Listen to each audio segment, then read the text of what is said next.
میرے محترم بھائی اور بہنوں، آج کے انسان نے اس دنیا کی زندگی کو زیادہ سے زیادہ جنت بنانے کی دوڑ لگائی ہوئی ہے، اور بنانے والے نے اس کا ڈیزائن ایسے کیا ہی نہیں۔ کافی عرصہ پہلے جب ڈیزل سستا تھا، پیٹرول مہنگا تھا، تو ہمارے پنجاب میں دھڑا دھڑ پیٹرول گاڑیوں کو ڈیزل انجن رکھے جا رہے تھے۔ ڈیزائنر نے چونکہ اس کو ڈیزائن نہیں کیا تھا تو وہ پہلے سے زیادہ مصیبت میں پڑ جاتا تھا کہ وہ اس کے خرچے اور بڑھ جاتے تھے، چونکہ اس نے ڈیزائن کرنے والے کے خلاف ڈیزائن بنایا، تو آپ بھی تھکیا، گڈی بھی تھکی، تو پیسہ بھی انجے دا انجے لگا۔ خالق کائنات نے کہا ہے، اِنَّا جَعَلْنَا مَا عَلَى الْأَرْضِ زِينَةً لَهَا، ہم نے اس کائنات کو جو بنایا ہے اور اس میں کچھ زیب و زینت رکھی ہے، لِنَبْلُوَهُمْ أَيُّهُمْ أَحْسَنُ عَمَلًا، یہ ہم نے اس لیے رکھا ہے کہ ہم یہ دیکھیں گے کہ تم میں عمل کو خوبصورت کون بناتا ہے، عمل کو یعنی اپنی ذات کو خوبصورت کون بناتا ہے۔ وَإِنَّا لَجَاعِلُونَ مَا عَلَيْهَا صَعِيدًا جُرُزًا، اور ایک دن ایسا آئے گا ہمیں سارے نقشے کو توڑ پھوڑ کے مٹی میں مٹی کر دیں گے، ختم کر دیں گے، زیرو کر دیں گے۔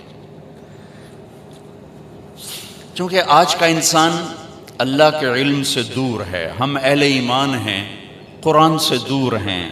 کتنی حیرت کی بات ہے کہ ہر مسلمان کے گھر میں قرآن پڑھا ہوا ہے، لیکن شاید ہی کوئی ہو جو اس کو اٹھا کے دیکھتا ہو کہ اللہ کیا کہتا ہے۔ ممکن ہے پڑھنے والے، تلاوت کرنے والے 100 میں 1 2 3 ہوں، لیکن یہ کہتا کیا ہے، یہ مجھے کیا کہہ رہا ہے، یہ شاید لاکھوں میں ایک بھی نہ ہو جو روزانہ اس لیے قرآن کھولے کہ اللہ کیا کہہ رہا ہے، مجھے کچھ کہہ رہا ہے، جو اللہ کا علم ہے۔ وَتَمَّتْ كَلِمَةُ رَبِّكَ صِدْقًا وَعَدْلًا، یہ چیلنج ہے اللہ کا کہ یہ تیرے رب کا آخری کلام ہے اور ناقابل تبدیل ہے۔ یہ تجربات کی کتاب نہیں ہے کہ آج یہ دیکھنے کو ملا، کل یہ ملا، پچھلا زیرو ہو گیا، اب یہ نیا آ گیا، ایسا نہیں ہے۔ تمت، مکمل ہو گیا، یہ نہیں بدل سکتا۔ لا مبدل لکلمات، دنیا کی کوئی طاقت اسے نہیں بدل سکتی۔ لا تبدیل لکلمات، نہ یہ خود بدلے گا نہ اسے کوئی بدل سکتا ہے۔ تو یہ ہماری محرومی ہے کہ گھروں میں اللہ کا کلام موجود ہے، ذوق کوئی نہیں ہے یا غفلت ہے۔ کیا کہہ رہا ہے اللہ؟ میں ایسے موقعوں پہ کہا کرتا ہوں کہ اور کچھ نہیں تو صرف وہ جگہ ضرور پڑھیں جس میں اللہ کہہ رہا ہے، یا ایھا الذین آمنو، اے ایمان والو۔ چونکہ یہ بات صرف مجھ سے ہو رہی، آپ سے ہو رہی۔ جب اللہ تعالیٰ کہتا ہے یا ایھا الناس، ساری دنیا سے بات کر رہا ہے، اے انسانوں، یا بنی آدم، اے آدم کی اولاد، ساری آدم کی نسل سے بات ہو رہی۔ یا ایھا الذین ہادو، اے یہود، تو ان سے بات ہو رہی۔ یا اہل الکتاب، اے اہل کتاب، ان سے بات ہو رہی۔ یا ایھا الذین کفروا، کافروں سے بات ہو رہی۔ لیکن جب اللہ کہتا ہے نا یا ایھا الذین آمنو، اے ایمان والو، تو اس کی مثال ایسا ہی ہے کہ آپ سب بیٹھے ہیں اور میں کہوں بھائی عثمان ذرا ادھر آنا، تم سے بات کرنا۔ تو میں اس کو یہاں بلا کے اس کے کان میں بات شروع کروں، اب سب کے جی میں آئے گا کوئی خاص بات ہو رہی، وہ خاص بات ہو رہی۔ تو پورے قرآن میں صرف 89 بھی پورا نہیں، 100 تو نہیں، 90 بھی پورا نہیں، صرف 89، ایک کم 90۔ اس میں اللہ کہتا ہے اے ایمان والو، اے ایمان والو، اور اس میں بھی ہر دفعہ نئی بات نہیں ہے، بعض اوقات ایک ہی بات کو کئی دفعہ۔ یا ایھا الذین آمنوا اتقوا اللہ ولا تموتن الا وانتم مسلمون، یا ایھا الذین آمنوا اتقوا اللہ حق تقاتہ، یا ایھا الذین آمنوا اتقوا اللہ ولتنظر نفس ما قدمت لغد، یا ایھا الذین آمنوا اتقوا اللہ۔ یہ ایمان والو تقوی اختیار کرو 4 دفعہ، شاید اس سے بھی زیادہ ہو، ایک بات کو 4 دفعہ کہا، ہر دفعہ نئی بات نہیں ہے، ہر دفعہ یا ایھا الذین آمنوا آمنوا باللہ ورسولہ، اے ایمان والو اللہ اس کا رسول پر ایمان لاؤ۔ یا ایھا الذین آمنوا هل ادلکم علی تجارۃ تنجیکم من عذاب علیم تؤمنون باللہ ورسولہ، اے ایمان والو ایمان لاؤ۔ تکرار ہے، کئی باتوں کو بار بار اللہ نے دہرایا ہے۔ تو میں اتنا ضرور سارے مجمع سے کہوں گا کہ اپنا کوئی ٹائم ٹیبل ایسا بنا لیں کہ کم از کم یا ایھا الذین آمنوا کے بعد اللہ کیا کہہ رہا ہے اس کو تھوڑا ہم پڑھتے رہا کریں کہ ہمیں پتہ تو چلے کہ اس کائنات کا مالک کیا چاہتا ہے، کیا کہتا ہے، کس چیز سے روکتا ہے، کدھر بلاتا ہے، کسے حقیقت کہتا ہے، کسے دھوکہ کہتا ہے۔ تو میں یہ عرض کر رہا تھا کہ چونکہ اللہ کے علم سے دوری ہے، اللہ کے علم کا ذوق بھی نہیں رہا، تو اب اپنے علم کے مطابق چلنا شروع کیا۔ تو اس وقت ساری دنیا پر مغرب کا قبضہ ہے، مغربی فکر کا قبضہ ہے، اور اہل مغرب کے تصور میں نہ جنت ہے نہ جہنم ہے، صرف یہی زندگی ہے، اور انسان کے اندر خوب سے خوب کی تلاش ہے، لہٰذا وہ اس کو جنت بنانے کا زور لگا رہے ہیں، اسے جنت بنانا ہے، لیکن یہ بن نہیں سکتی، ڈیزائنر نے ڈیزائن نہیں کیا، اس کے نظام سے ٹکر ہے، ہو نہیں سکتا۔ اچھا فرض کرو بن بھی جائے، موت کو کیا کرے گا؟ موت سے کہاں سے بھاگے؟ وہ جو بعض روایات میں آتا ہے کہ یمن کے بادشاہ شداد نے کہا جو جنت مسلمانوں کا رب ان کو موت کے بعد کہتا ہے میں یہیں بنا دیتا ہوں، تو اس نے پورا ایک چھوٹا سا شہر آباد کر دیا، بنوایا، جس میں سارے گھر سونے کے، چاندی کے، اور سڑکیں سونے کی، چاندی کی، کافی عرصہ وہ جنت بنتی رہی، اور جب وہ مکمل ہو گئی تو وہ اس کا افتتاح کرنے کے لیے گیا، ایک پاؤں اندر تھا ایک باہر تھا، اللہ نے کہا جان نکالنا، دروازے پر گر کے مر گیا۔ تو اس کا کیا کرے گا؟ اسے دیکھنا بھی نصیب نہ ہو۔ ایک دفعہ اللہ تعالیٰ نے اسرائیل سے پوچھا کبھی کسی کی جان لیتے ہوئے رحم بھی آئے؟ کہنے لگا 2 دفعہ۔ یہ اتنی مضبوط روایات نہیں ہیں، کمزور روایات ہیں، پہلے میں بتا دیتا ہوں۔ کہا ایک دفعہ ایک کشتی ٹوٹ گئی، ایک عورت ایک تختے پہ جان بچانے کے لیے سوار ہو گئی، کچھ بہہ گئے وہ بچ گئی، اس نے وہاں بچہ جانا، تو نے مجھے کہا اس کی جان نکال لے، عورت کی، تو مجھے اس بچے پہ رحم آیا کہ اس کا کیا بنے گا جو بیچ پانی میں ابھی پیدا ہوا ہے۔ اور اس کے بعد شداد کی جان نکالتے ہوئے رحم آیا کہ کم بخت نے اتنی جان لگا کے جنت بنائی، تو نے دیکھنے بھی نہ دیا اور دروازے بھی جان نکالے۔ تو اللہ تعالیٰ نے فرمایا تمہیں خبر ہے یہ شداد کون ہے؟ کہا نہیں، کہا یہ وہی بچہ ہے جس پر تو نے رحم کھایا تھا، میں نے اسے رزق دیا، ملک دیا، وہ میرے ہی مقابلے میں کھڑا ہو گیا۔ تو آج کا جو انسان ہے وہ اس دنیا کو جنت بنانا چاہتا ہے، نہیں بن سکتی۔ یہی ہو جائے نا اگر کہ یہ زندگی اچھی گزر جائے جو ہے، تو یہی ہماری جنت ہے۔ اچھا، زندگی کا اچھا ہونا ایک اور چیپٹر ہے، اور ضروریات زندگی کا اچھا ہونا یہ اور چیپٹر ہے۔ ہر انسان خوبصورت زندگی گزار سکتا ہے، لیکن ضروریات زندگی ہر انسان خوبصورت نہیں لے سکتا۔ نحن قسمنا بینہم معیشتہم، ہم نے تمہارے درمیان رزق کو تقسیم کیا ہے۔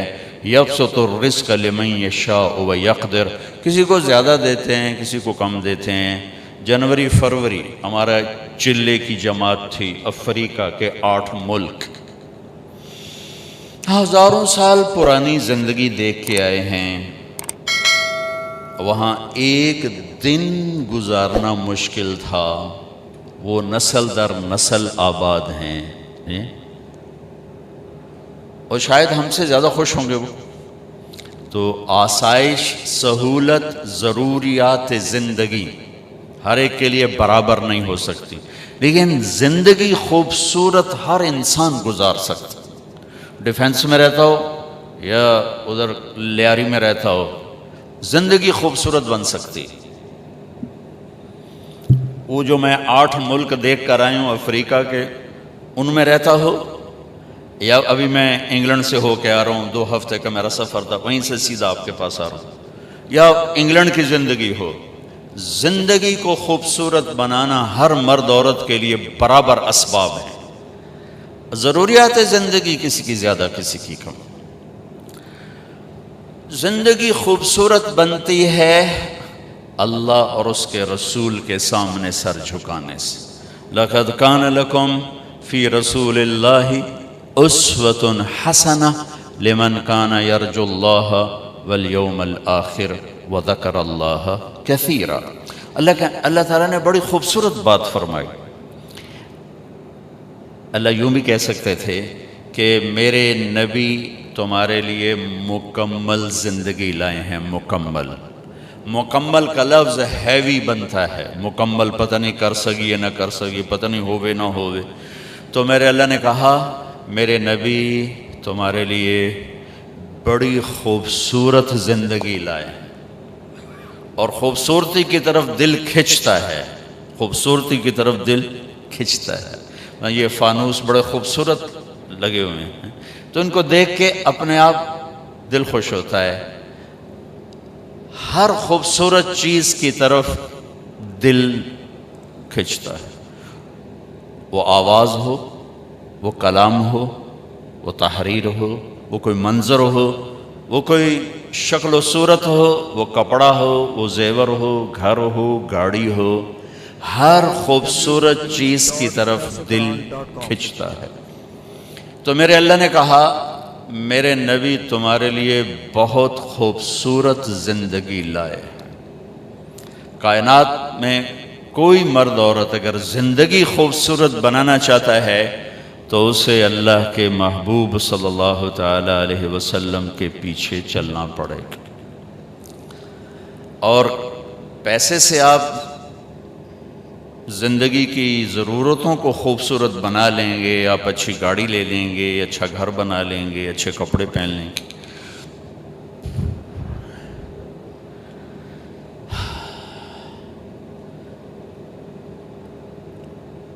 وہاں مانچسٹر میں ایک دوست کی گاڑی میں بیٹھا تو اس کے پاس یہ موبائل تھا، یہ موبائل، تو میں نے ایسے اٹھا لیا تو مجھے لگا جیسے یہ پیچھے سونا لگا ہوا ہے، مجھے ایسے لگا کہ سونا ہے، اور ایسے ہیرے لگے ہوئے تھے چھوٹے چھوٹے۔ میں نے کہا یہ ہیرے ہیں؟ کہ جی ہاں۔ یہ سونے کا کور؟ جی ہے۔ میں نے کہا یہ کتنے کا ہے؟ کہا جی یہ 70,000 پاؤنڈ کا ہے۔ میں کہتا اے کم 70,000 نال کردہ پیا تو 70,000 پاؤنڈ لائن، یا تو کوئی وادھو کام کرے یا پھر تو کم ٹھیک آئی کہ تجیب آپ ہی گل سنا دینا، ڈائل نہ کرو آپ ہی بولنا لگ جاندہ ہے۔ تو یہ کتنی حماقت اور بے وقوفی ہے کہ یہ 70,000 میں جو کام کر رہا ہے وہ 70,000 پاؤنڈ میں کر رہا ہے۔ تو یہ انسان یہ کر سکتا ہے، یہ ہو سکتا ہے کہ وہ اعلیٰ درجے کی چیزیں جمع کر لے، لیکن وہ زندگی خوبصورت بن جائے یہ اس موبائل سے نہیں ہوگی، اس عالی شان گھر سے نہیں ہوگی، وہ صرف جناب رسول اللہ صلی اللہ تعالی علیہ وسلم کے پیچھے چلنے سے ہوگی کہ کائنات کی سب سے حسین زندگی میرے نبی لائے، سب سے حسین ذات تھے آپ، اللہ نے ایسا خوبصورت کوئی نہیں بنایا۔ جب آپ جا رہے تھے نا، یا ٹیشو پیپر تو دے وجہ، جب آپ جا رہے تھے نا، یا یہ رومال دے دو، حج اس میں ہجرت کے سفر میں جا رہے تھے جب آپ، تو بس ٹھیک کافی یہ رہنا، تو راستے میں ایک جگہ تھی رابغ، اب اس راستے میں نہیں جو آپ جاتے ہیں پرانے راستے، وہاں بھوک لگی تو ایک خیمہ دیکھا، وہاں یہ حضرات ابو بکر کے غلام عامر بن فہیرہ اور گائیڈ عبداللہ بن عریقت، وہ مسلمان نہیں تھے، کافر تھے وہ اس وقت، اور جناب رسول اللہ صلی اللہ تعالی علیہ وسلم۔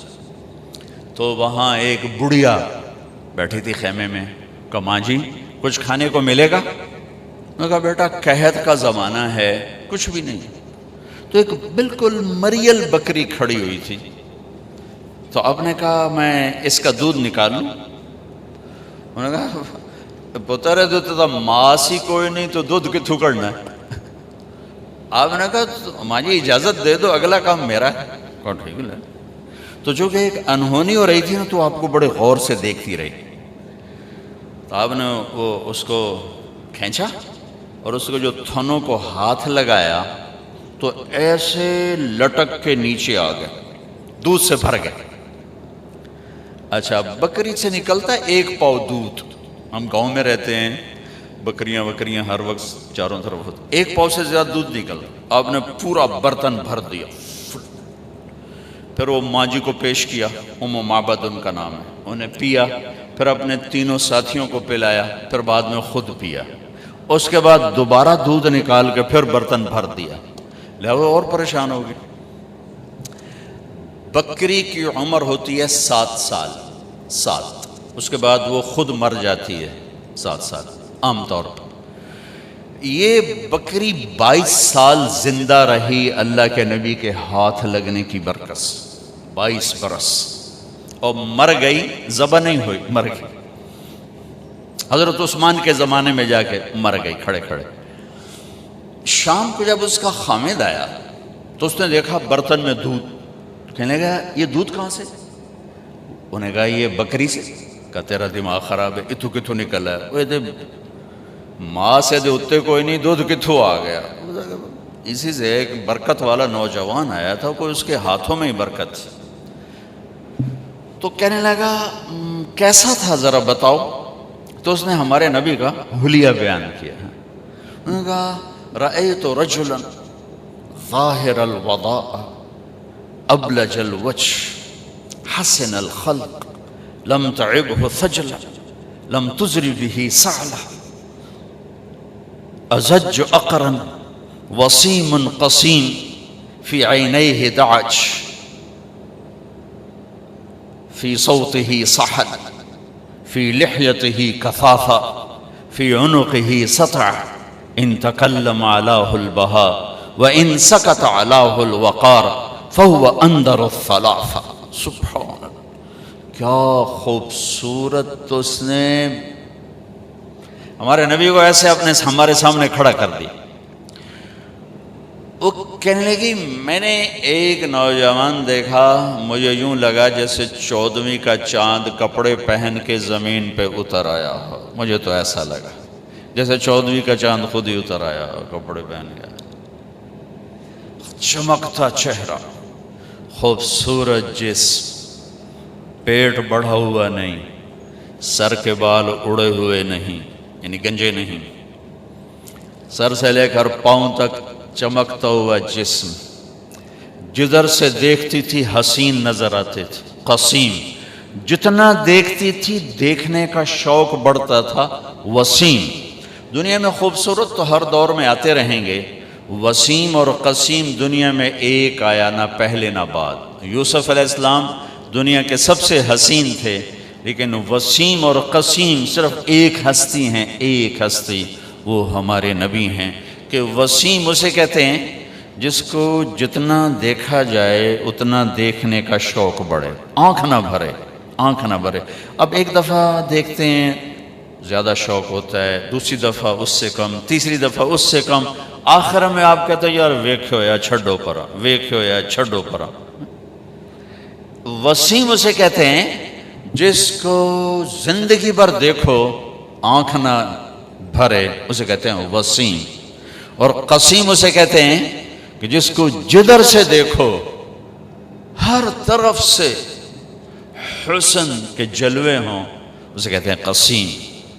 سر سے لے کر پاؤں کے ناخن تک، سر کے بالوں سے پاؤں کے ناخن تک جس کی ہر چیز خوبصورت ہو، اس کو کہتے ہیں قسیم۔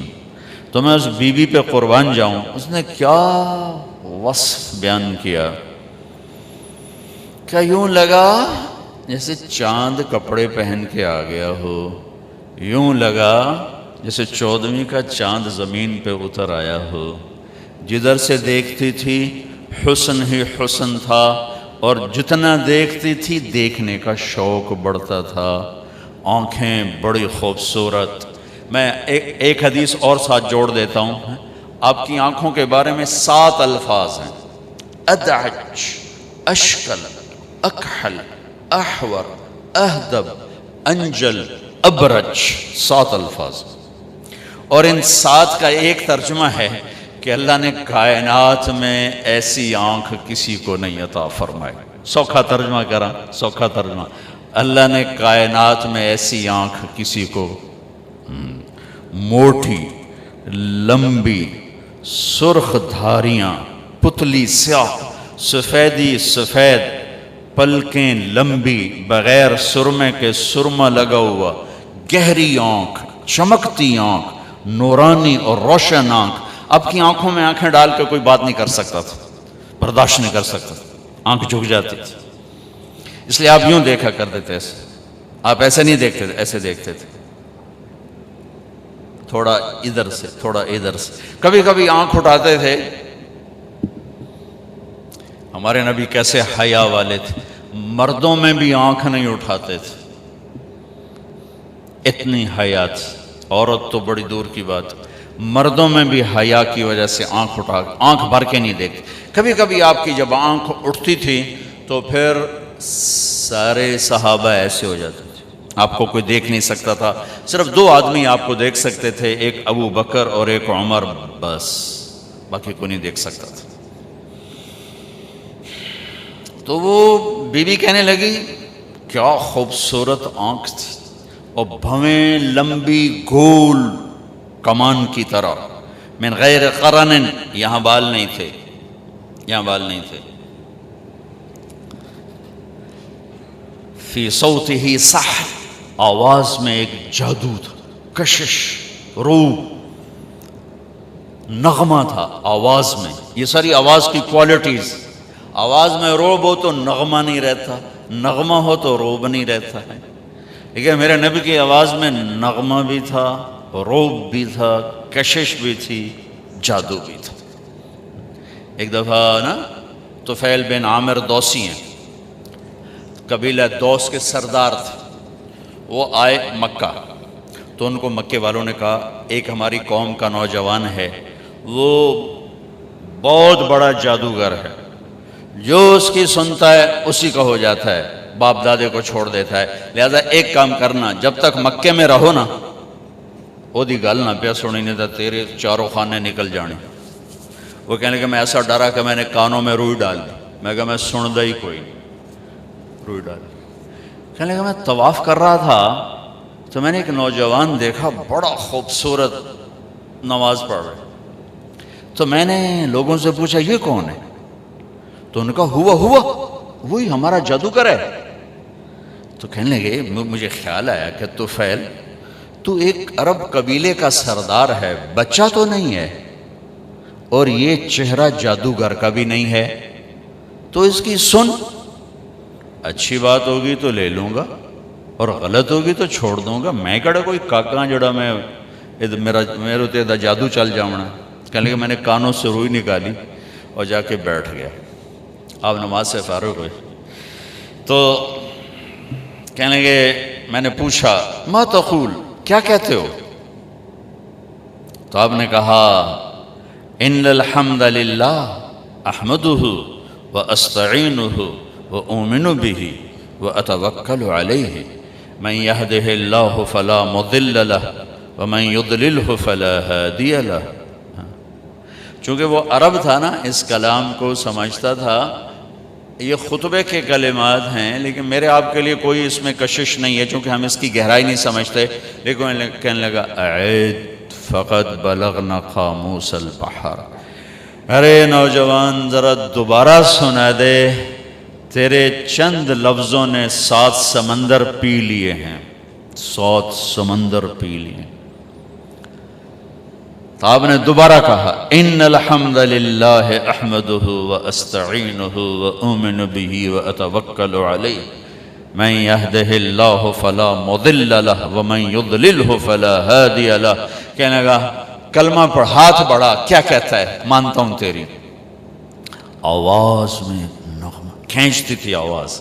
تو وہ ماں جی کہہ رہی تھوڑی دیر میں اس نے سارا نقشہ کھینچ کے بتایا تھا کہ جب بولتے تھے ایک نور چھا جاتا تھا، جب خاموش ہوتے تھے ایک وقار چھا جاتا تھا، آنکھوں میں ایک کشش تھی، ایک جاذبیت تھی، گہرائی تھی، روشنی تھی، نور تھا، پلکیں دراز تھیں، چہرہ چاند کی طرح چمکتا ہوا تھا.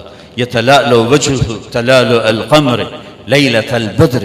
داڑھی بڑی خوبصورت گھنی تھی، گردن سراہی دار لمبی تھی، تینوں میں سب سے نمایاں ہستی تھے.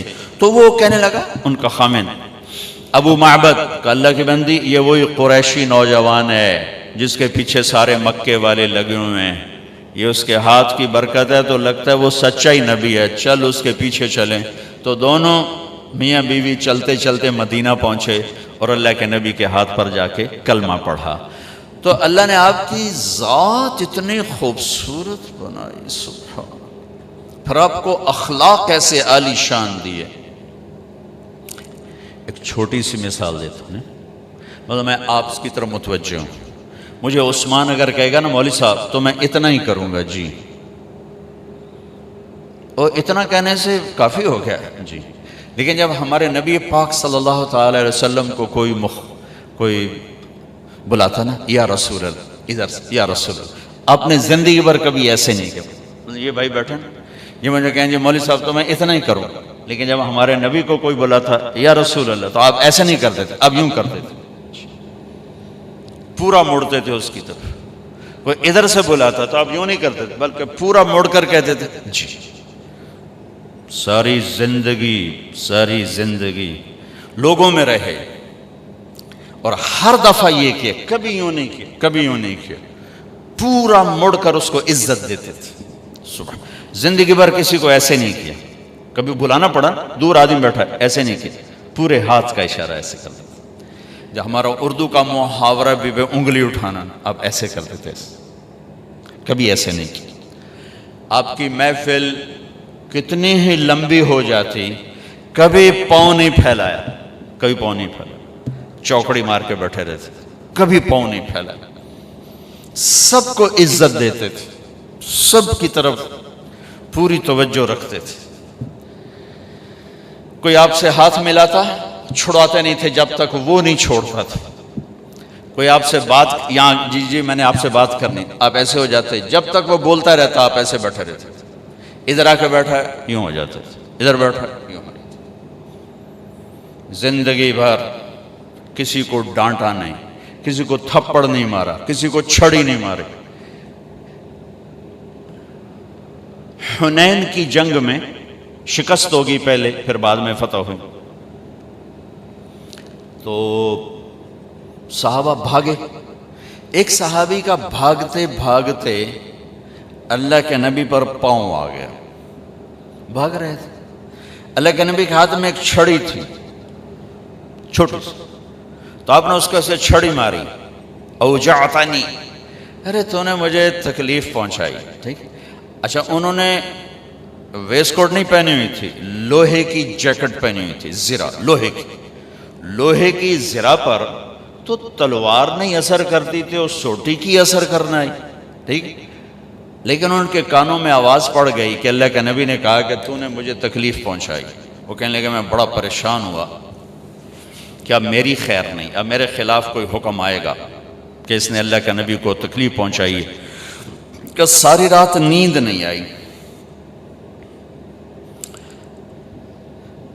اسی خوف میں کہ اب صبح کوئی نہ کوئی میرے خلاف وحی آئے گی. فجر کی نماز کے بعد اعلان ہوا جس کا پاؤں نبی کے پاؤں پر پڑا تھا وہ حاضر ہو جائے.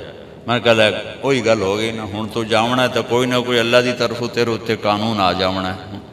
کہ میں ایسے ہی کانپتا ہوا گیا. آگے اللہ کے نبی نے دیکھ کر کہا میرے دوست, کل میں نے آپ کو چھڑی ماری تھی, میں اس پہ آپ سے معافی مانگتا ہوں, اس لیے بلایا ہے. اور یہ 60 اونٹنیاں آپ کو تحفہ دیتا ہوں اس چھڑی کے بدلے میں. اب تو آپ نے معاف کر دیا ہوگا. یہ میرے نبی کے اخلاق. سبحان اللہ. وہ سوچ رہے ہیں کہ میرے اوپر کوئی اللہ کا عذاب اب آئے گا, اور میرے نبی کیا کہہ رہے ہیں, کل آپ کو چھڑی لگ گئی تھی میرے ہاتھ سے, معافی چاہتا ہوں, یہ 60 اونٹنیاں آپ کو تحفہ پیش کر دوں. یہ میرے نبی ایک خوبصورت زندگی لا. یہ بتاؤ, زندگی خوبصورت چیزوں سے نہیں بنتی, نبی کے پیچھے چلنے سے بنتی. اور میرے نبی کی زندگی کا سارا حسن آپ کے ہر ادا میں ہے, ہر ادا میں ہے.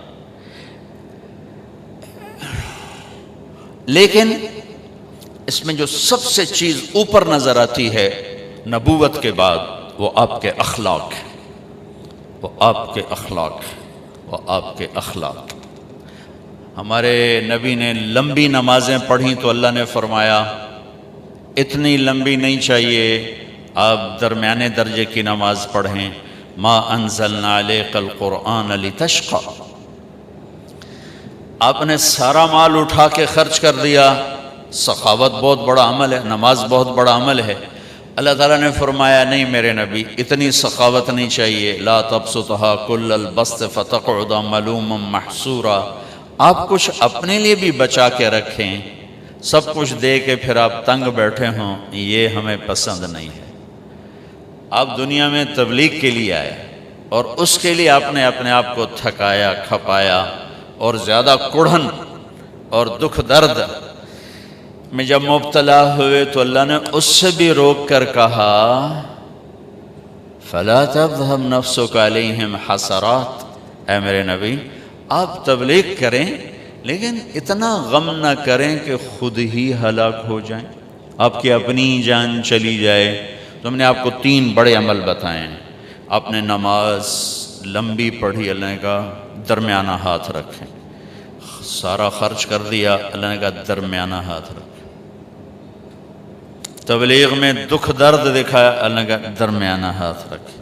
لیکن جب ہمارے نبی نے اخلاق بلند کیے, اخلاق, تو اللہ تعالیٰ اور جیسے کہہ رہے تھے درمیانہ درمیانہ درمیانہ, یہاں بھی اللہ کہتے ذرا درمیانہ, تھوڑا جا کوڑا بھی ہو کے بھی کھایا کر, کوئی تھوڑی جی اکھ بھی کھایا کر. جیسے آپ لوگ کہتے ہو نوکروں کے ساتھ سختی نہ کریں تو کام نہیں کرتے, یا آپ سارے جو مالدار لوگ ہو, آپ کے ذہن میں یہ شیطان نے بٹھایا ہوا ہے کہ نادے نال سختی نہ کرو تو کم ہی نہیں دیں دے.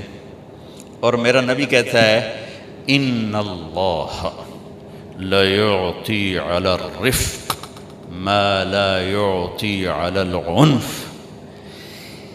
کہ اللہ جو نرمی پہ دیتا ہے وہ سختی پہ نہیں دیتا۔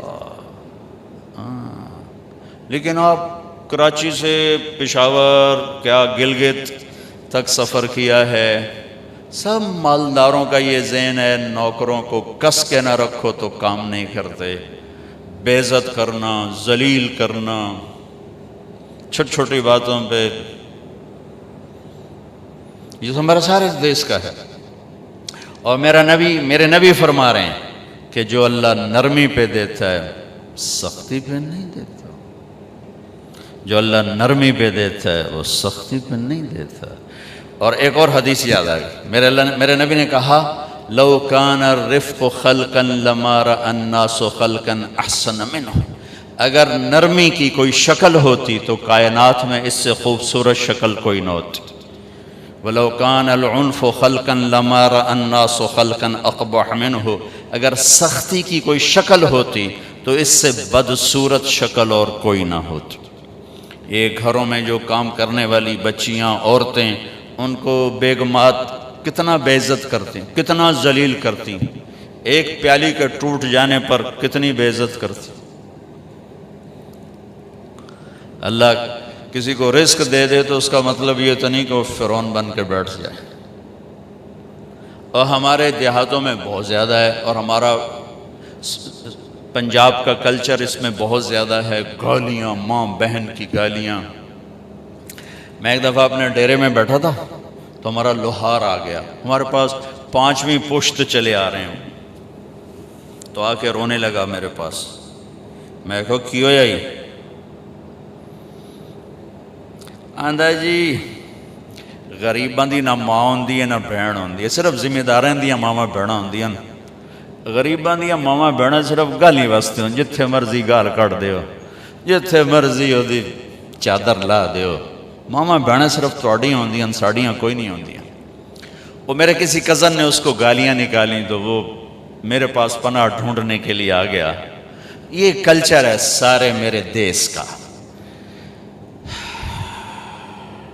بدتمیزی، بد اخلاقی، چاہے وہ نمازی ہو، چاہے داڑھی والا ہو، چاہے پگڑی والا ہو، چاہے کلین شیو ہو، اس میں میں نے سب کو بدتمیز دیکھا ہے۔ ماتھے کے محراب کے باوجود میں نے ان کو نوکروں کو ذلیل کرتے دیکھا ہے۔ نوکر کے ساتھ انسان بن کے رویہ میں نے کروڑوں میں کسی ایک کا بھی نہیں دیکھا۔ دکھ درد ہے میرے دیس کا، اور تھوڑے دکھ ہیں۔ جب میرے نبی نے اخلاق دکھائے تو اللہ تعالیٰ فرماتے تھوڑا جا سخت ہویا کر، تھوڑا جا نرم ہویا کر۔ جیسے اللہ نے کہا لمبی نماز نہ پڑھ میرے نبی، تھوڑا درمیانی پڑھیں، سارا خرچ نہ کریں، کچھ بچا کے رکھیں، زیادہ روئیں دھوئیں نہیں، اپنا کام کریں، تبلیغ کریں، اتنا زیادہ دکھ درد نہ اٹھائیں۔ جب اللہ کے نبی نے اخلاق میں پرواز کی تو اللہ تعالیٰ نے شاباش دی، اِنَّكَ لَعَلَىٰ خُلُقٍ عَظِيمٍ، اے میرے حبیب آپ کا رب آپ کو شاباش دیتا ہے کہ آپ کے اخلاق بہت عالی شان ہیں، بہت عالی شان۔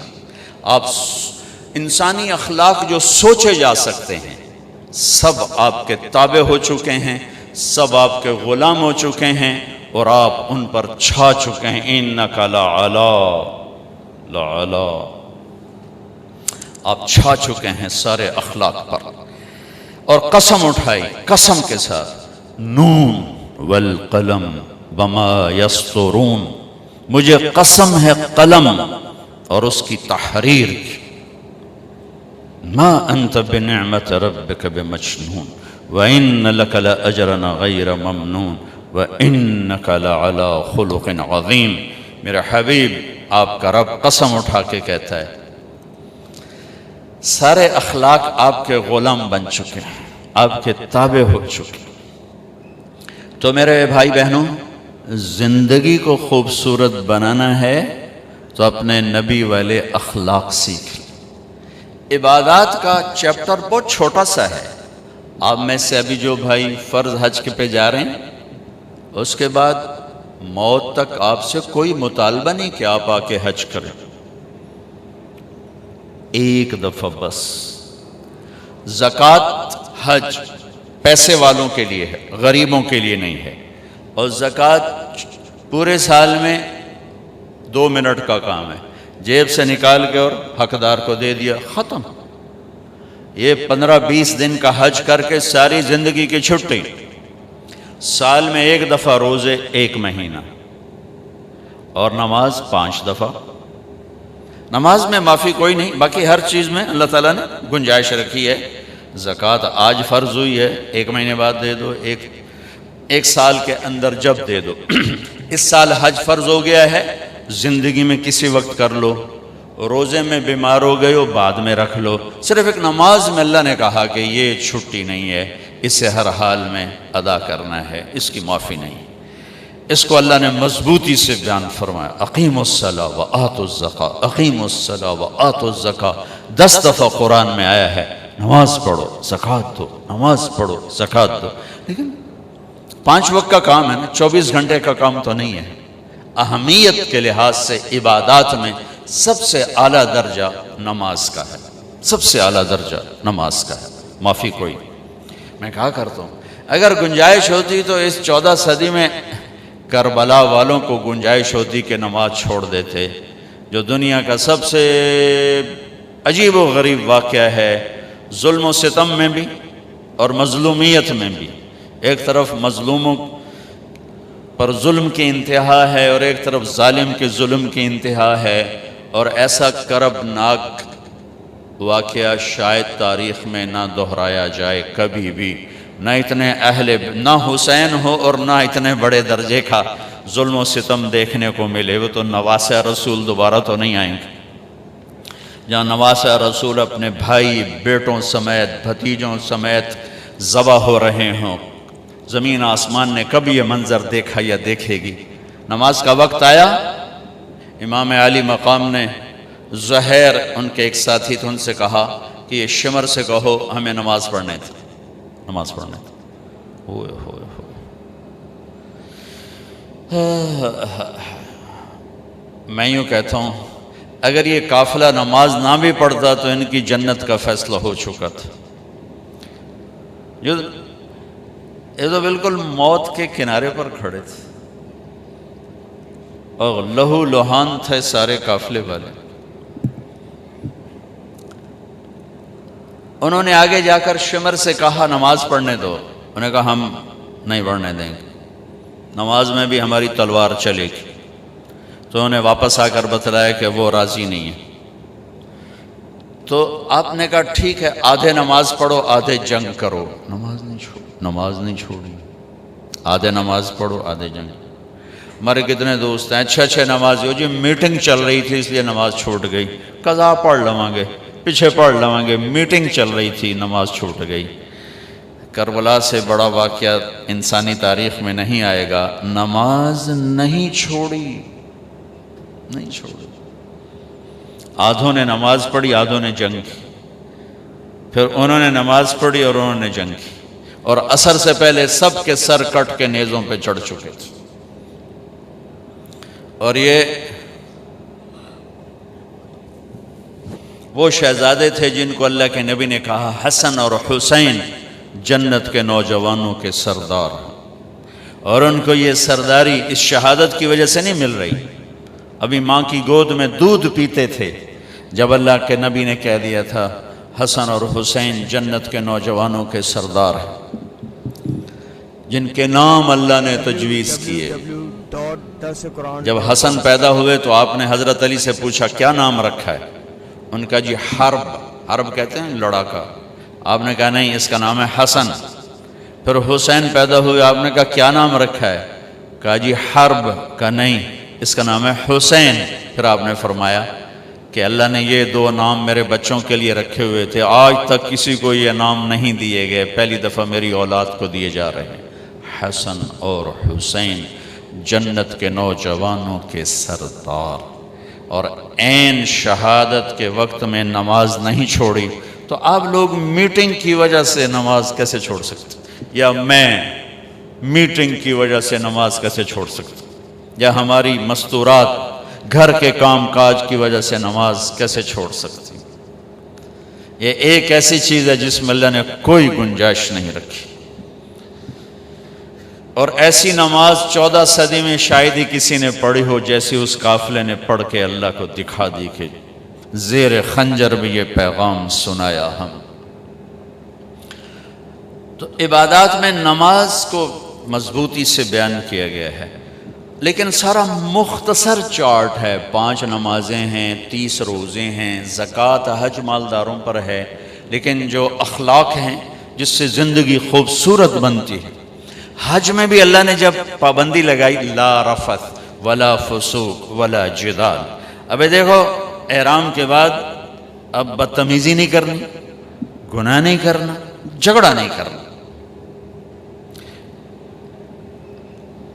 عبادات کا ایک مطالبہ، فاذکروا اللہ ذکرا کثیرا کذکرکم آباءکم او اشد ذکرا، ایک مطالبہ کہ احرام میں حج میں میرا ذکر کثرت سے کرنا۔ باقی جو اللہ نے سارا زور لگا ہے، کہا دیکھو بھائی کوئی بدتمیزی کا بول نہیں بولنا، لڑائی نہیں کرنی، کوئی بڑا گناہ نہیں کرنا۔ حج کو بھی خوبصورت بناؤ، اخلاق کے ساتھ، درگزر کے ساتھ، معاف کرنے کے ساتھ۔ معاف کرنے کی عادت ڈالیں گے تو حج خوبصورت بنے گا۔ ہمارے معاشرے میں ناراضگی کو ایسے پالا جاتا ہے جیسے ماں بچے کو پالتی ہے۔ ہم اپنے غصے کو، ہم اپنی ناراضگی کو ایسے پالتے ہیں جیسے ماں بچے کو پالتی۔ بیوی کو روکتے ہیں ادھے نہیں جانا، بچوں کو روکتے ہیں ادھے نہیں جانا، بیوی کہتی ہن تسی ادھے نہیں جانا، میں لڑ کے آ گئی ہوں۔ اور ہماری بڑی چھوٹی چھوٹی لڑائیاں ہیں، بڑی چھوٹی چھوٹی لڑائیاں، بہت معمولی معمولی۔ اور یہ مکہ فتح ہو چکا ہے اور 18 برس قتل کے منصوبے بنانے والے سامنے کھڑے ہیں، اور آپ نے ایک بول سے کہا جاؤ معاف کیا۔ بیٹی کے قتل کا سبب بننے والے حبار بن اسود، حضرت زینب کی سواری کو برچھا مارا، وہ گریں، زخمی ہوئیں، اسی زخم میں 8 برس اس کے درد اور تکلیف کو سہتے سہتے انتقال ہوا۔ وہ کلمہ پڑھنے آیا، کہا جی معافی چاہتا ہوں کہ جو معاف کیا۔ ادھر بیٹی کے قتل کا جرم ہے اور ادھر آپ کا ظرف ہے جو معاف کیا۔ ہمارا فرد جرم کیا ہے؟ ہمیں شادی پہ نہیں بلایا، بس ہم نے تو بولنا ہی چھوڑ دیا۔ شادی پہ نہیں بلایا، بولنا چھوڑ دیا۔ ادھر فرد جرم کیا ہے؟ بیٹی کے موت کا سبب ہے، جاؤ معاف کیا۔ یہ عبداللہ بن ابی سرحہ ایمان لائے پھر مرتد ہو گئے، نبوت کے دعوے تک پہنچ گئے۔ قرآن کہنے لگے میرے اوپر بھی قرآن اترتا جیسے ان پر اترتا ہے۔ اتنے بڑے بڑے فرد جرم، اور حضرت عثمان ان کو لے کر آئے، جی یہ معافی مانگنا ہے، اب میں جاؤ معاف کیا۔ ہماری فرد جرم کیا ہے؟ ہم نے رشتہ مانگا، ہمیں رشتہ ہی نہیں دیا، ہم نے بائیکاٹ کر دیا۔ میں بیمار تھا، میں نے پوچھنا ہی نہیں آیا، اسی بس گل ہی مکا چھڑی۔ یہ ہماری لڑائیاں ہیں، یہ ہمارے گھروں کے جھگڑے ہیں۔ آپ نے عثمان بن ابی طلحہ سے کہا ذرا بیت اللہ تو کھول دے، میں نے نماز پڑھنی۔ تو وہ کہنے لگا جاؤ جاؤ تمہارے لیے کھول دوں۔ یہ جب آپ مکے میں تھے تو آپ نے کہا وہ کیا دن ہوگا جب یہ چابی میرے ہاتھ میں ہوگی، جسے چاہوں گا دوں گا۔ وہ کہنے لگا وہ دن کبھی نہیں آئے گا۔ مکہ فتح ہو گیا تو عثمان بن نبی طلب بھاگ گئے، کہ بھائی آج میری خیر کوئی نہیں۔ تو آپ نے حضرت علی سے فرمایا جاؤ اسے پکڑ کے لاؤ۔ حضرت علی رضی اللہ تعالیٰ عنہ پکڑ کے لائے، چابی بھی اور وہ بھی، اور ایسے کھڑے ہوئے، چابی آپ نے ایسے، لمبی چابی میں نے دیکھی ہوئی، لمبی چابی۔ تو حضرت عباس پاس کھڑے تھے، پاس کہنے لگے یا رسول اللہ ہمارے خاندان میں پانی پلانا بھی ہے اور حاجیوں کو کھانا کھلانا بھی ہے، چابی بھی ہمیں دے دیں تو سارے حج کی عزت بنو ہاشم کے پاس آ جائے گی، یعنی آل رسول کے پاس آ جائے گی، اہل البیت کے پاس۔ اب یہ کوئی دنیاوی منصب نہیں تھا، دینی منصب تھا، خدمت کا تھا، تو ایک اچھی چیز تھی میرے خاندان میں آ جائے، ٹھیک ہے۔ اور کہنے والے چچا ہیں، اور آگے سامنے وہ کھڑا ہے جس نے بے عزت کیا تھا۔ یا رسول اللہ یہ چابی ہمیں دے دیں، ہمارے خاندان میں سقایا بھی ہو گیا، حجابہ بھی ہو گیا، چابی بھی ہو گئی، تو ہمیں دے دیں۔ تو آپ نے حضرت عباس کی نہیں سنی، عثمان یوں کھڑے ہوئے. آپ نے کہا عثمان، وہ ساری نہیں اٹھا رہا شرم کی وجہ سے. عثمان، تو نے ایسے دیکھا شرمندگی سے. آپ نے کہا یہ کیا ہے؟ یہ وہی چابی ہے جو میں نے تمہیں کہا تھا وہ کیا دن ہوگا جس دن یہ چابی میرے ہاتھ میں ہوگی. خود ہو خالدن طالد، تو نے تو میرے لیے دروازہ نہیں کھولا تھا، میں یہ چابی تیرے ہاتھ میں دے رہا ہوں، قیامت تک تیری اولاد میں رہے گی، باہر نہیں نکلی. ہائے ہائے ہائے، واہ یا رسول اللہ. چھوٹی چھوٹی باتوں پہ انسان ذبح ہو رہے ہیں، طلاقیں ہو رہی ہیں، سگے بہن بھائی آپس میں ٹوٹ رہے ہیں، ماں باپ اولاد نفرت کا شکار ہیں، پڑوسی پارٹنر آگ لگی ہوئی ہے. میرے پیسے مار لیے، بائی کاٹ. میں نے رشتہ مانگا، بائی کاٹ. میرے سلام کا جواب نہیں دیا، بائی کاٹ. مجھے پوچھنے نہیں آیا، بائی کاٹ. مجھے شادی پہ نہیں بلایا، بائی کاٹ. ہم سے مشورہ نہیں لیا، بائی کاٹ. یہ میری آپ کی لڑائیاں ہیں، اور ایسی ہیں کہ نفرتوں کی آگ بھڑک اٹھی ہے. آسمان کا پانی بھی بجھانے میں ناکام ہو رہا ہے. کیا میرے نبی نے معاف کر کے دکھایا ہے. اور آپ مکے کا کفر دیکھیں، مکے کا کفر آخری نبی سے ٹکر لی.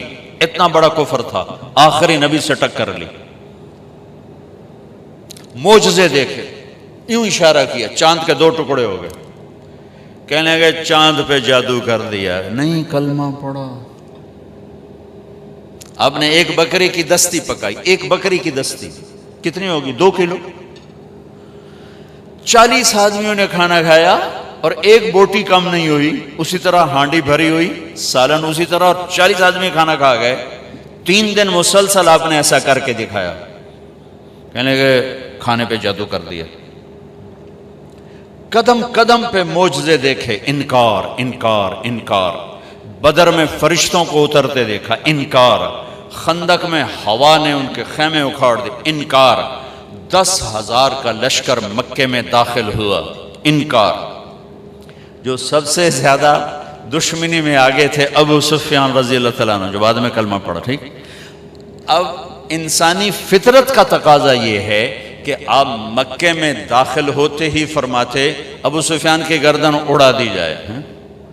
لیکن آپ نے مکے میں داخل ہونے سے پہلے اعلان فرمایا کہ جو ابو سفیان کے گھر میں پناہ لے گا اسے کچھ نہیں کہا جائے گا. جو اپنے گھر میں پناہ لے گا اسے کچھ نہیں کہا جائے گا. جو بیت اللہ میں پناہ لے گا اسے کچھ نہیں کہا جائے گا. وہ قتل کے منصوبے بناتے رہے اور یہ یوں عزت دیتے رہے. یہ میرے نبی کی خوبصورت زندگی ہے. اگر میں اور آپ زندگی خوبصورت بنانا چاہتے ہیں تو یہ بنگلوں سے، کپڑوں سے، گاڑیوں سے نہیں بنے گی. میرے نبی والے اخلاق سے بنے گی، جس میں درگزر کرنا سب سے اعلیٰ درجے کی چیز ہمیں نظر آتی. معاف کیا، جاؤ معاف کیا. آپ سوئے ہوئے ہیں، ایک بدو نے آپ کی تلوار اٹھائی اور یہاں ماری. آپ اٹھ کے بیٹھ گئے تو اس کے ہاتھ میں تلوار یوں سیدھی کی. من یمنعک منی، کون بچائے گا؟ تو آپ مسکرائے. آپ نے کہا اللہ. تو اس کا ہاتھ کانپا، تلوار گر گئی. تو آپ نے یوں تلوار اٹھا کے یوں سیدھی کی. تجھے کون بچائے گا؟ کہنے لگا میں تو ہی بچاؤں. تو آپ نے کہا کلمہ پڑھتے ہو؟ کہنے لگا نہیں پڑھتا. کہ جاؤ معاف کی. جب وہ کلمہ نہیں پڑھ رہا تھا تو اس وقت تو قتل کر دیتے کہ میں نے قتل کرنا آیا. اگر نہیں میں نہیں پڑھتا. کہ جاؤ معاف کی. مکے سے طوائف آئی. طوائف، سارا اس کا نام تھا، سارا گانے والی، ناچنے والی. اور آگے مدینے پہنچ گئی. کہنے لگی فاقو مر گئی ہوں میری مدد کر. اللہ کے نبی سے کہہ رہی گانے والی، ناچنے والی، فاقوں مر گئی ہوں میری مدد کر. تو آپ نے کہا کلمہ پڑھتی ہو؟ آپ نے کہا کلمہ پڑھتی ہو؟ کہنے لگا نہیں پڑھتی. نہیں پڑھتی. کفر، ناچنے والی، گانے والی. ٹھیک ہے. کلمہ پڑھتی ہو؟ کہا نہیں پڑھتی. تو آپ کہتے ہیں نو کنو فاتح باہر کر دو. نہیں، تو آپ نے کہا میں اپنی خاندان والوں سے کہتا ہوں اس عورت کی مدد کرو. اپنے خاندان میں اپنے خاندان سے کہتا ہوں اس عورت کو بھر دو. یہ اپنا خاندان کیوں کہا؟ سب صحابہ سے کیوں نہیں کہا کہ کسی کے جی میں یہ نہ آئے کہ طوائف کی مدد کر رہے ہیں؟ لہذا اپنے خاندان سے کہا میرے گھر والے اس کی مدد کرو، اور اس کو بھر کے بھیجا. یہ میرے نبی کے اخلاق ہیں. آپ کھانا کھا رہے ہیں، ایک مدینے کی طوائف گزری، اس نے نا آپ کا مذاق اڑانا چاہا، کہا بڑا نبی بنتا ہے کسی کو کھانے کا ہی نہیں پوچھتا. تو آپ نے کہا آ جاؤ. حالانکہ آپ کہتے ہیں انہوں 2 لتر مارو تو دفع کرو. یہ طوائف ہو کے کی گل کر رہی. 2007 میں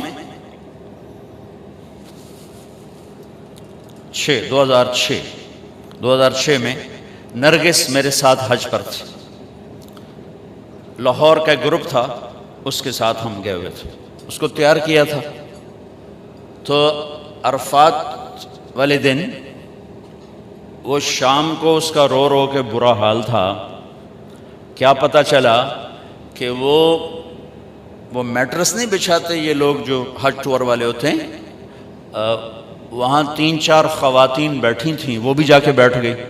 تو انہوں نے اس کو طوائف اور رنڈی اور کیا کچھ کہہ کر وہاں سے اٹھا دی اور بے عزت کیا، بہت زیادہ بے عزت کی. تو اس کو اتنی مشکل سے سمجھا بجھا کے اس کو نرم کیا. میں نے کہا میں اب کس کے سامنے رونا روں؟ یہ وہ جگہ ہے جہاں میرا اللہ کہتا ہے اتنے گناہ لے کر آؤ جتنے بارش کے قطرے ہیں معاف کر دوں گا، اتنے لے کر آؤ جتنے ریت کے ذرے ہیں معاف کر دوں گا، اتنے لے کر آؤ جتنے درختوں کے پتے ہیں معاف کر دوں. تو ایک طوائف کے پاس اتنے گناہ تو نہیں ہیں کہ وہ بارش کے قطروں سے زیادہ ہو جائیں، یا ریت کے ذروں سے بڑھ جائیں، یا درختوں کے پتوں سے بڑھ جائیں. لیکن نفرت نفرت نفرت نفرت انسان ہی نہیں سمجھتا. ایک ہوتا ہے پیسے کا تکبر، وہ بھی بڑا خوفناک ہے. ایک ہوتا ہے نیکی کا تکبر، یہ پیسے سے زیادہ خوفناک ہے. میری گل ذرا کان کھول کے سنیں آجے. ایک پیسے کا تکبر ہے، یہ بھی بڑی بھیڑی شے ہے، لیکن نیکی کا تکبر اس سے بھی زیادہ ہوتا ہے. یہ آدمی کو ایسے ہی گراتا ہے اللہ کی نظروں سے جیسے بڑے بڑے گناہوں سے انسان اللہ کی نظروں سے گرتا. اس کا یہ میں نے آپ کو نمونہ دکھایا کہ اٹھ جا یہاں سے. طوائف ناچنے والی، وہ تو توبہ کرنے گئی تھی وہ، اور اس نے کی توبہ، گھر بیٹھ گئی.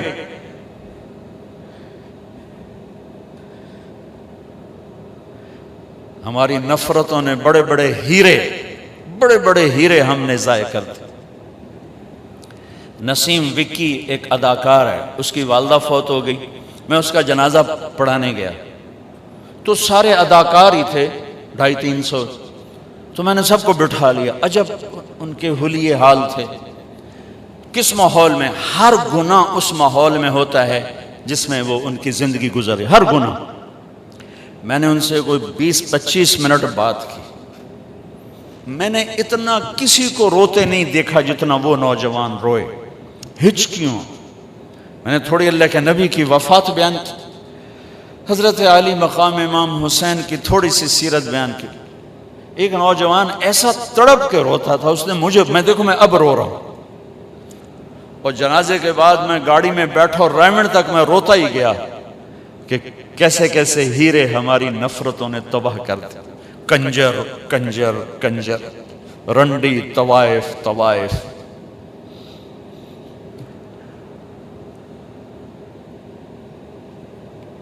کون جسم کو بیچتی؟ کس نے گھنگرو بندھا پہنائے؟ کس نے اس کو جسم فروشی پہ مجبور کیا؟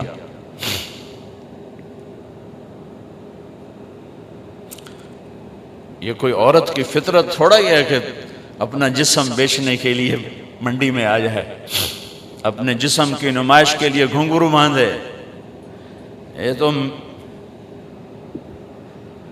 نچوانے والے میاں صاحب، سیٹھ صاحب، چودھری صاحب، سردار صاحب، ان کی کلغی سفید رہی، اس کے ماتھے پہ طوائف کا داغ لگا، موت بھی نہ دھو سکی۔ میرا ضلع ملتان ہے، 1818 میں رنجیت سنگھ نے ملتان فتح کیا تھا، مظفر خان سے حکومت چھینی، شہید ہوئی، تو اس نے 3 بازار حسن بنائے، ایک ملتان میں، ایک کیروڑ پکا میں، ایک تلمبا۔ تلمبا میرا ہوم ٹاؤن ہے، میرے گاؤں سے 3 کلومیٹر۔ آج سے کچھ 10 سال پہلے میں نے وہاں، مجھے خیال آیا کہ یہ اگر قیامت کے دن انہوں نے گریبان پکڑ لیا کہ ساری دنیا میں تبلیغ کی اور ہمیں آ کے نہ بتایا تو ہم تو مارے گئے۔ وہاں طوائفوں سے ملنا شروع کیا، ان کو کبھی گھر بلایا، کبھی ان کے پاس۔ جب پہلی دفعہ ان سے ملاقات ہوئی تو ہمارے ایک ساتھی نے کہا، بیٹیو ہم آپ پہ عزت کی چادر ڈالنے آئے ہیں۔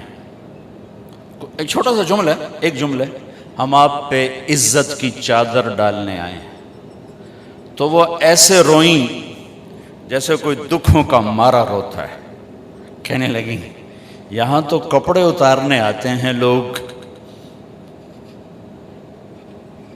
آپ کون ہیں جو ہم پہ چادر ڈالنے آئے ہیں؟ یہاں تو لوگ کپڑے اتارنے آتے ہیں۔ کپڑے اتارنے والے اسی طرح میاں صاحب ہیں، ان کی عزت پہ کوئی فرق نہیں آیا، وہ طوائف بن گئی۔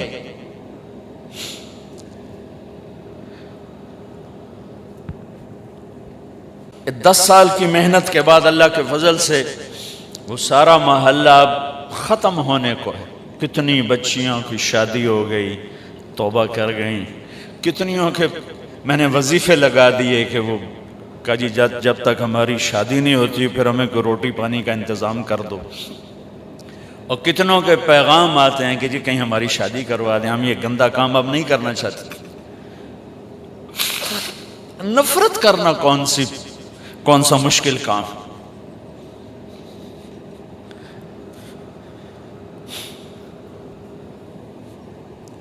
وہ طوائف کہنے لگے یہ کیسا نبی ہے جو کسی کو پوچھتا ہی نہیں۔ آپ نے کہا آجا، تو بھی آجا، بٹھا لی۔ وہ تو آپ کو غصہ دلانا چاہتی تھی، کہنے لگی میں ایسے نہیں کھاؤں گی، جو تیرے منہ میں ہے وہ نکال کے مجھے کھلا۔ اور ہماری پنجابی کی مثال ہے، کبا سمجھتے ہیں؟ کبڑا، کبے نو لت لگی وہ سدھا ہو گیا، ان کو اسے لت ماری وہ سدھا ہو گیا۔ اس نے تو اللہ کے نبی کا مذاق اڑایا، وہ اس کو سیدھا پڑ گیا۔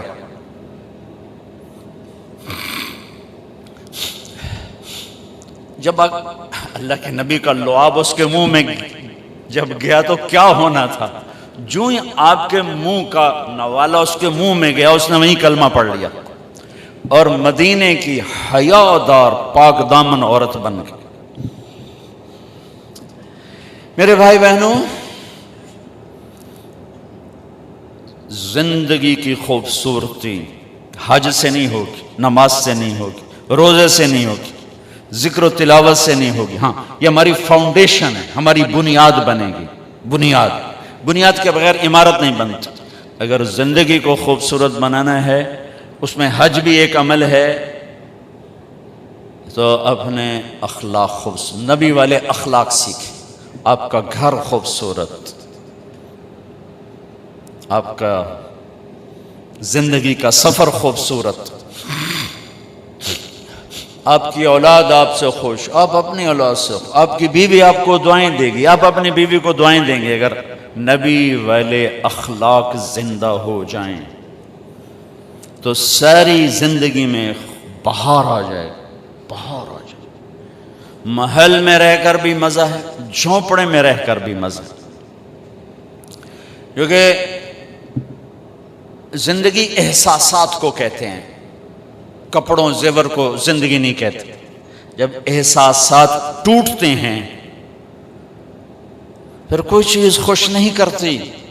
100 بار چمن مہکا 100 بار بہار آئی، دنیا کی وہی رونق دل کی وہی تنہائی۔ دنیا کی محفلوں سے اکتا گیا ہوں یا رب، کیا لطف انجمن کا جب دل ہی بجھ گیا۔ اور دل جو بجھتا ہے وہ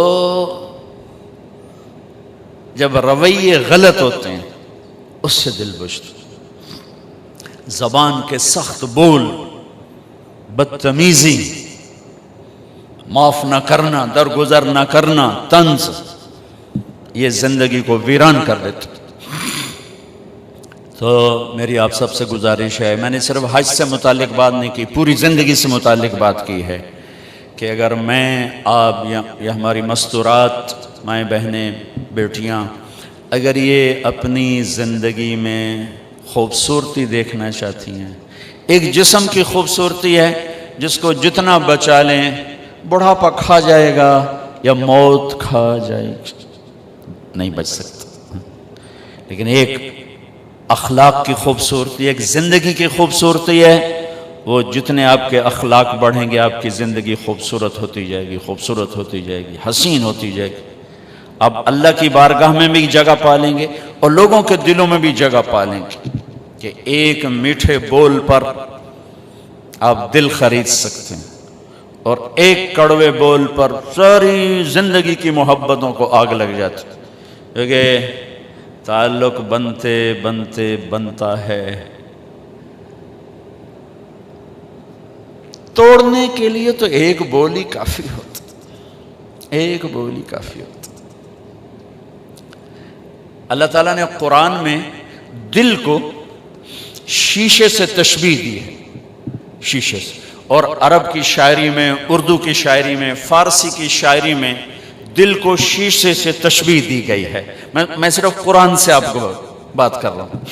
المصباح فی زجاجہ الزجاجۃ کأنہا کوکب دری، یہ دل شیشہ، شیشے سے تشبیہ دینے میں پتہ نہیں کتنی وجوہات ہیں، ایک وجہ میرے مضمون سے متعلق، شیشہ ٹوٹے جڑتا نہیں، ہر چیز ٹوٹ جائے جڑ جاتی ہے، شیشہ ٹوٹ جائے نہیں جڑتا، پھر آگ میں ڈالنا پڑے گا۔ یہ کمبخت دل بھی کچھ ایسا ہے، یہ ٹوٹے تو جڑتا نہیں، اور اسے توڑنے کے لیے خنجر نہیں چاہیے، یہ زبان ہے جس سے یہ کٹتا ہے، اور اس کو جوڑنے کے لیے کوئی آئنٹمنٹ نہیں چاہیے، یہی زبان کا میٹھا بول ہے جو اسے جوڑ دیتا ہے۔ ایک بول جوڑ دیتا ہے، ایک ہی توڑ دیتا ہے۔ ساری دنیا کا شہد اکٹھا کروں، زبان کا بول اس سے میٹھا ہے۔ ساری دنیا کے 7 سمندر کی کڑواہٹ اکٹھی کروں تو زبان کی کڑواہٹ اس سے زیادہ ہے۔ یہ 32 دانتوں کے درمیان اور 2 ہونٹوں کے درمیان مرہم بھی ہے اور زہر بھی ہے۔ اس لیے میرے نبی نے فرمایا، معاذ تمہیں سارے دین کا خلاصہ بتاؤں؟ کیا جی بتائیں؟ تو آپ نے یوں کیا، یہ زبان۔ ایک روایت، معاذ تمہیں دین کی بنیاد بتاؤں، دین کا ستون بتاؤں، دین کی چھت بتاؤں؟ یہ تعبیر میری ہے، الفاظ کچھ اور ہیں۔ بنیاد، پلر، چھت، عمارت پوری ہو گئی۔ اور دوسری حدیث، خلاصہ بتاؤں؟ خلاصہ، ساری کتنا خوبصورت انداز ہے سمجھانے کا۔ انہوں نے کہا جی کیا ہے؟ تو آپ نے کہا یہ کا زبان قابو میں رکھنا، کف ہذا کف ہذا، اسے قابو میں رکھنا، اسے قابو میں رکھنا۔ لقمان علیہ السلام کا فرمان ہے، چپ رہنے پہ کبھی نہیں پچھتایا، جب بھی پچھتایا اپنے بول پہ پچھتایا۔ تو میری آپ کی زندگی میں جو خوبصورتی آئے، ایک اس دل کو نفرتوں سے پاک کر دے، ایک اس زبان کو زہریلے بول سے پاک کر دے، ایک حدیث سناتا ہوں، بات ختم کرتا ہوں۔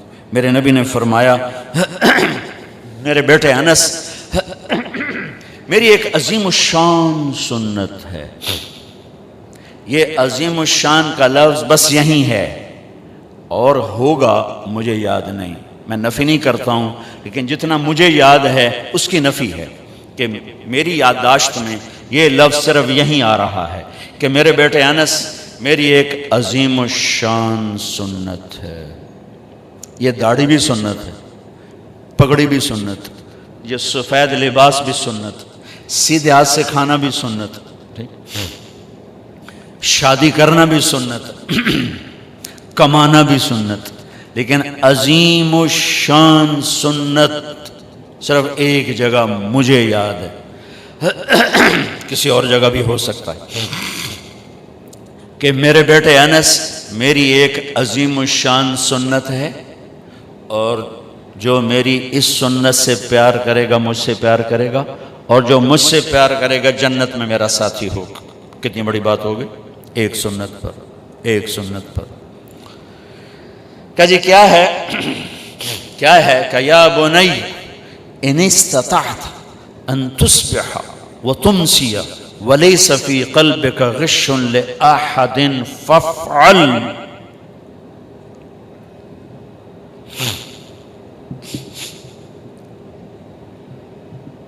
میرے بیٹے انس، تمہیں ایک عظیم الشان سنت بتاتا ہوں، زندگی بھر ساری زندگی ایک کام کرتے رہنا، ایک کام ساری زندگی، جوانی میں، بڑھاپے میں، بیماری میں، صحت میں، دن میں، رات میں، سردی میں، گرمی میں، سفر میں، حضر میں، ایک کام کرنا، ایک میری سنت پہ عمل کرنا، اس دل میں کسی کی نفرت نہ پال، کسی سے نفرت نہ کر، لأحد مسلم نہیں کہا، مومن نہیں کہا کہ کسی مسلمان سے نفرت نہ کرنا، لأحد۔ اس وقت 7 ارب انسان ہیں دنیا میں، اور میرے نبی فرما رہے ہیں کسی سے نفرت نہ کرنا، کسی سے بغض نہ رکھنا، کسی کا کھوٹ دل میں نہ رکھنا، یہ میری وہ سنت ہے، جو اس سے پیار کرے گا مجھ سے پیار کرے گا، جو مجھ سے پیار کرے گا جنت میں میرا ساتھی ہوگا۔ بھائی بہنوں، ہم کپڑے پہنتے ہیں نا، صاف ستھرے پہن کر آئے نا آپ لوگ، میں بھی ابھی بدل کے آیا ہوں، آپ بھی بدل کے آئے، کہ داغ لگا ہوا نہ خود اچھا لگتا ہے نہ لوگوں کو اچھا لگتا ہے۔ تو نفرت یہ وہ دل کا داغ ہے جو اللہ کو پسند نہیں ہے، اسے صاف کر دیا کریں۔ دیکھو ہم کھانا کھاتے ہوئے آگے نیپکن رکھتے ہیں اور آستینیں چڑھا کے بیٹھتے ہیں کہ کہیں آستینوں پہ نہ کوئی سالن لگ جائے، اور آگے وہ یہ پہلے اگلے رکھ کے توڑے واسطے روٹی کھواؤں گی نا، روٹی ہے دیکھو نا توڑے واسطے پہلے سامتے رکھے ہوئے وہ توڑے چولے نہ میلے ہو جائیں، نہیں؟ تو میرا اللہ یہی کہتا ہے ذرا اس کو بھی سانپ کے رکھ، اس پہ داغ نہ لگنے دے نفرت کا۔ مجھے اچھا نہیں لگتا، نہ میرے نبی کو اچھا لگتا ہے، نہ میرے رب کو اچھا لگتا ہے کہ میں کسی سے نفرت کروں۔ یہ میرے نبی کے خوبصورت عظیم الشان سنت، آپ لے لیں، میں لے لوں، یا مستورات لے لیں، یہ ہمارے ریکارڈنگ والے لے لیں، وہ کھانا کھلانے والے لے لیں، اس دل کو صاف کر لیں۔ تصبح و تمسیہ، اس میں اشارہ ہے کہ نفرتیں آئیں گی، بغض بھی آئیں گے، انہیں دھونا ہے، انہیں دھونا ہے، مرتے دم تک دھوتے رہو، دھوتے رہو، دھوتے رہو، موج کرو، جنت میں جانے والے بنو کہ یہ ایک دل میں کسی کی نفرت نہ آئے، یہاں سے گالی چغلی شکایت نفرت کا بول نہ ہو، تو انشاءاللہ حساب ہی سوکھا ہو جائے گا۔ شاید اللہ بغیر حساب ہی آگے کے جا، تو نے میرے بندوں کے ساتھ پیار کیا، چل میں بھی کرتا ہوں۔ ایک اور حدیث یاد آ کے بات ختم کرتے ہیں۔ آپ نے فرمایا ایک آدمی اللہ کی بارگاہ میں پیش کیا گیا، پہلی امتوں میں، تاجر آپ لوگ بیٹھے ہوئے ہیں، تو فرشتوں نے کہا بھائی کوئی نیکی دکھا، وہ کہنے لگا میں تو ویلا، میرے پلے کشا کوئی نہیں۔ وہ ایک ہمارا بچہ وہ لارنس کالج ہے نا وہ مری والا، اس میں اس کے داخلے کا تھا، تو کسی نے اس کی سفارش کے لیے کہا، تو وہ اس کے وہ وہاں جو تھا نا وہ ٹیسٹ لیتے ہیں، تو انہوں نے کہا جی کوئی شاید لکھ دا پھر تو کوئی سفارش تھوڑی مان لے تو لکھیا ہی کچھ نہیں، ویلا پرچا ہے، ہوں تھوڑی کی سفارش منی، پرچا ہی سارا ویلا، ایک لفظ نہیں لکھا تو کیا سفارش قبول کرے؟ وہ کہے گا جی میرا تو پیپر ہی ویلا ہے، میرے تو پلے ہی شے کچھ نہیں۔ وہ کہیں گے کوئی یاد کر، وہ کہے گا میں تجارت کرتا تھا، جس سے لینے ہوتے تھے پیسے، اگر وہ نہیں دیتا تھا ٹائم پر تو تنگ نہیں کرتا تھا، اور اگر دینے کی طاقت نہیں رہتی تھی تو معاف کر دیتا تھا۔ وہ اس کو پکڑ کے اللہ کے سامنے پیش کیا، کہیں گے یا اللہ یہ بندہ ہے، آپ اس کی سن لیں۔ تو اللہ تعالیٰ فرمائیں گے ہاں بھائی کیا ہے؟ کہا یا اللہ تیرے فرشتے پوچھ رہے تھے بھی تیرے پلے کوئی شے ہے، تو میں نے کہا میرے پاس تو کچھ بھی نہیں ہے۔ پھر میں نے یاد کیا تو یہ ایک نیکی یاد آئی کہ تجارت کرتا تھا، جس سے لینا ہوتا تھا وہ عام طور پہ موقع پہ نہیں دیتے تھے تو میں ان کو تنگ نہیں کرتا تھا، اور جو دینے کے قابل نہیں رہتے تھے ان کو معاف کر دیتا تھا۔ تو میرے نبی نے فرمایا، تو اللہ نے اسے کہا اچھا بھائی تو میرے بندوں کے ساتھ بڑی نرمی کرتا رہا، چل میں بھی نرمی کرتا ہوں، جا میری جنت تے جا، کوئی نہیں پوچھتا، نہ نمازاں نہ روزے کچھ بھی کوئی نہیں، ہو گیا۔ اللہ کو اپنے بندوں سے حسن سلوک اتنا پسند، تو میں نے پوری زندگی کا نقشہ آپ کے سامنے پیش کیا ہے۔ اگر اس نقشے میں رنگ بھرنا ہے، اپنے اخلاق اچھے کر لیں، اپنے رویے اچھے کر لیں، معاف کرنا سیکھ لیں، درگزر کرنا سیکھ لیں، سینے سے لگانا سیکھ لیں، زبان پر قابو سیکھ لیں، دل کو دھونا سیکھ لیں، زندگی خوبصورت ہو جائے گی۔ یہ تبلیغ کا کام اسی کی ایک محنت۔ میں آپ سے زیادہ نہیں کہتا، آپ ہر مہینے 3 دن لگایا کریں تبلیغ میں، آپ کو پوری زندگی میں انقلاب محسوس ہوگا، اور پوری زندگی کا رخ اللہ کی طرف پھر جائے گا۔ اگر آپ انشاءاللہ کرتے رہیں گے اور اپنے 24 گھنٹے کی زندگی میں ایک نماز کو زندہ رکھیں، اور منفی رویوں کو پازیٹیو کر دیا کریں، نیگیٹو کے سامنے نیگیٹو۔ میں نے ایک ریسرچ پڑھی کہ جو لوگ پازیٹیو سوچتے ہیں ان کو جم جانے کی ضرورت نہیں ہے، ان کے جو پازیٹیو میسیجز ہیں وہ ان کو فریش کرتے رہیں گے، اور جو لوگ نیگیٹو سوچتے ہیں ان کو جم جانے کا فائدہ کوئی نہیں، جتنے مرضی چال ہیں بنڈل ہونا دا کھ نہیں بڑھنا، کہ اندر نفرت بھری ہوئی، وہ باہیں ڈنڈ کڈن باہیں بیٹھاں کڈن، انہاں دے پلے کھ نہیں پڑھنا۔ وہ اندر سے نفرت نکالیں گے تو کچھ جا کر پازیٹیو نظام چلے گا۔ تو بھائیو پازیٹیو سوچیں، مثبت سوچیں، مثبت بولیں، معاف کرنا سیکھیں، اللہ بھی معاف کرے گا۔ لوگوں کے عیب چھپانا سیکھیں۔ ہم میں کون ہے جو پاکیزگی کا دعویٰ کرے یا قسم اٹھائے؟ ہم سب نفس و شیطان کے مارے ہوئے ہیں، اس کی مہربانی ہے، اس نے ستاری کی چادر ڈالی ہوئی ہے، تو ایک دوسرے کے سامنے بیٹھے ہیں، ہمارے پردے اٹھا دے، شاید ہر کوئی اپنے آپ کا گلا گھونٹ کے مر جائے، یہ اس کا کرم ہے۔